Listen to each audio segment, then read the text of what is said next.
Hello friends, welcome to government staff channel. सरकारी कर्मचारियों और पेंशनर्स के फायदे की हर जानकारी और पॉलिसी को सबसे पहले अपने मोबाइल पर जानने के लिए सब्सक्राइब कीजिए गवर्नमेंट स्टाफ चैनल को और जुड़े रहिए लेटेस्ट और यूजफुल अपडेट से।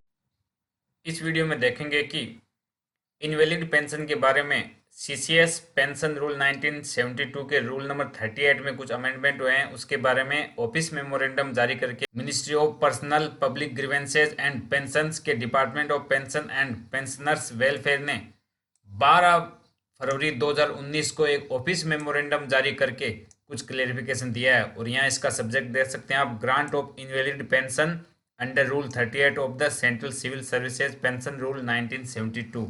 इसके बारे में क्लेरिफिकेशन दिया है कि इनवैलिड पेंशन को ग्रांट करने के बारे में जो रूल नंबर 38 है सीसीएस पेंशन रूल 1972 का, उसमें कुछ अमेंडमेंट हुए हैं और उसी का क्लेरिफिकेशन इस वीडियो में दिया गया है। तो चलिए देखते हैं कि इसमें क्या क्लेरिफिकेशन दिया गया है और इसमें क्या अमेंडमेंट हुए हैं। इसमें बताया गया है कि यदि कोई सरकारी कर्मचारी किसी शारीरिक या मानसिक अशक्तता के कारण जो उसे स्थायी रूप से असमर्थ कर देती है और रिटायरमेंट हो जाता है, तो उसे रूल नंबर 49 के अनुसार इनवैलिड पेंशन दी जाएगी।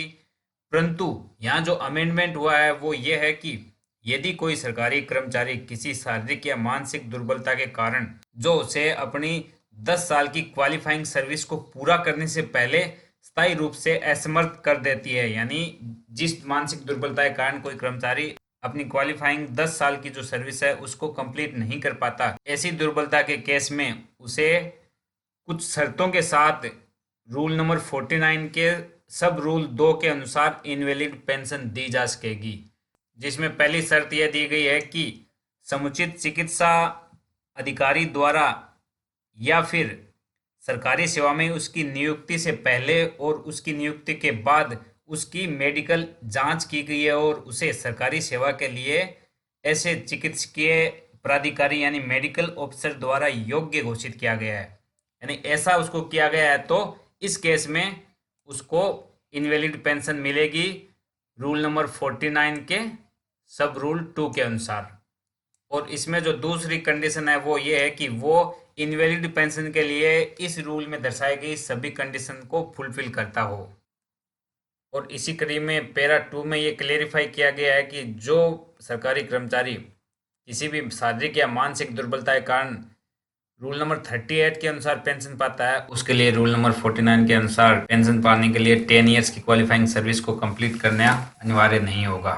और इस रूल नंबर 38 के अनुसार जो उसके इमोलमेंट्स थे या फिर एवरेज इमोलमेंट्स थे जो वो सर्विस में था, उसकी 50% मिलेगी, जिसमें पेंशनर को ज़्यादा बेनिफिट हो। और इसमें भी एक कंडीशन ये रखी गई है कि उसकी जो मिनिमम पेंशन है वो 9,000 रुपये पर मंथ होगी और मैक्सिमम हो सकती है 1,25,000 रुपये पर मंथ। तो ये इसमें क्लेरिफिकेशन दिया गया है। इस ऑफिस मेमोरेंडम के पैरा 3 में ये कहा गया है कि ये जो क्लेरिफिकेशन है रूल नंबर 38 के बारे में इनवैलिड पेंशन को लेकर, वो सभी मिनिस्ट्रीज एंड डिपार्टमेंट के हेड्स को भेज दिया गया है और वो आगे इसको कम्युनिकेट कर दें ताकि सबको इस स्पष्टीकरण के बारे में अवगत कराया जा सके और इस बारे में कोई एम्बिग्युइटी न हो।